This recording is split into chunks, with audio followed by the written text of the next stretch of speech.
I'd like to spend a little time and investigate a line from Johann Sebastian Bach's first violin sonata from the Fugue.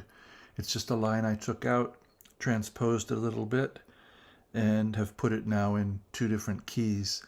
It's just a nice little turnaround. Secondary dominant, going from D to E to A7 to D. If you've not yet done so, I'd ask that you do please subscribe to the channel if you're enjoying the content. Like, share, leave a comment. If you'd care to make a tip, there's a PayPal link in the description below, and we're going to get to this line from Johann Sebastian Bach's Fugue, the violin sonata, first violin sonata. So we get a little D major line right off the bat.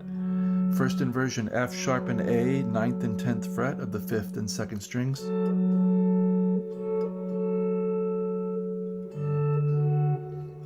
F sharp and A, down to D and A at the 10th fret of the 6th and 2nd strings. And we come off from the A to F sharp at the 7th fret of the 2nd string. So a nice little major line. This is the kind of thing you can add to your vocabulary. Just the positional awareness of where it is on the board, that this is the third of the chord, this is the root of the chord. Now this is the part that caught my ear.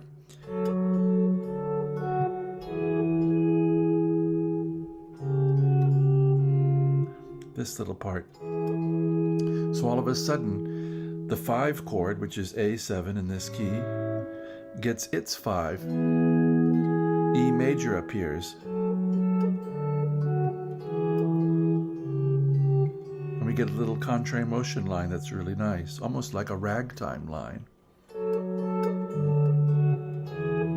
So this is E and G sharp, 7 and 9, strings 5 and 2.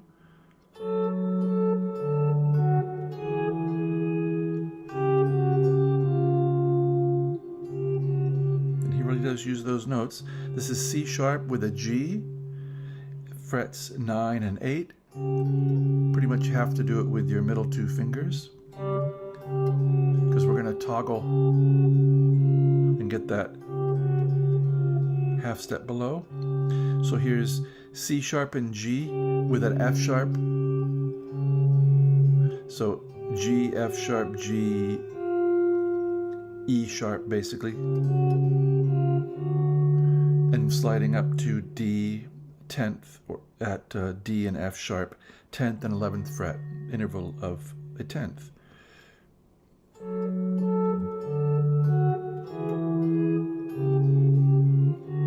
It's just a very tidy group of fingerings, nice relationships in here.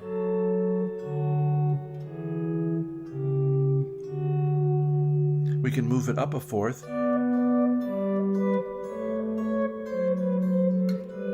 Get much the same fingerings, just a few alterations. Here we're going to be doing G.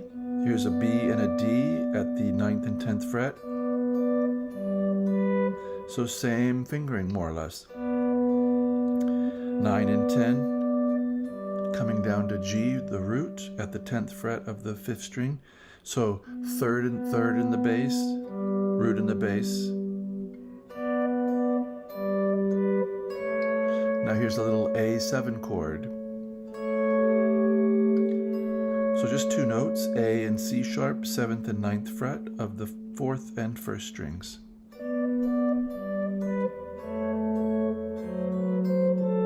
And again, those middle 2 fingers, 9th and 8th fret of the 5th and 1st strings.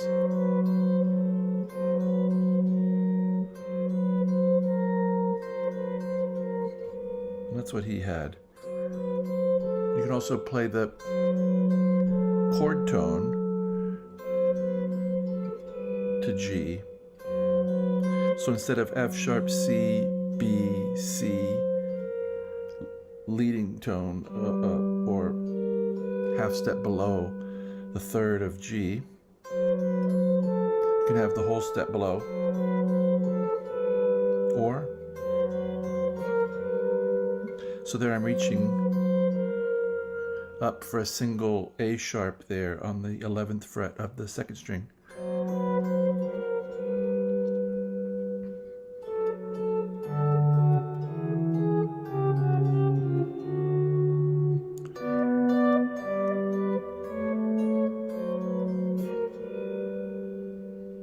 Up to G, 10 and 12, G and B.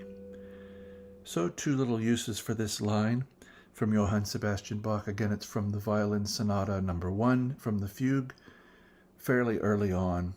I just listen to these things and hear something that I like the motion of, that has a beginning and an end, that's concise, it's not too long. It's vocabulary that then we can integrate into our own playing and our own vision of the board, our own understanding of harmony. So this is 1, 5 of 5, 5, 1. That's how I think of it. So 1, in this case, D major.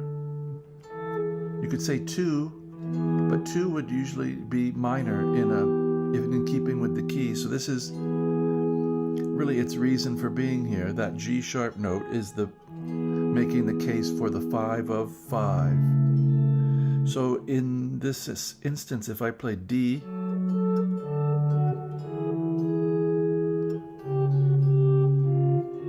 to G, let's see if we can get it to modulate to A.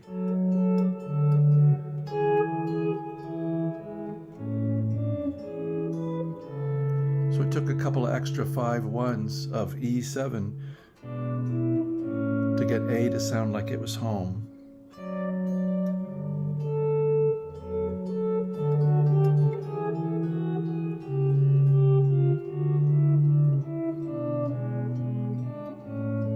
There, that sounded like it went to A.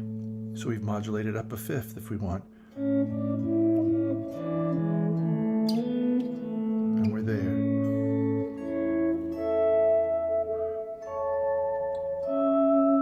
So I hope these sounds are pleasant for you.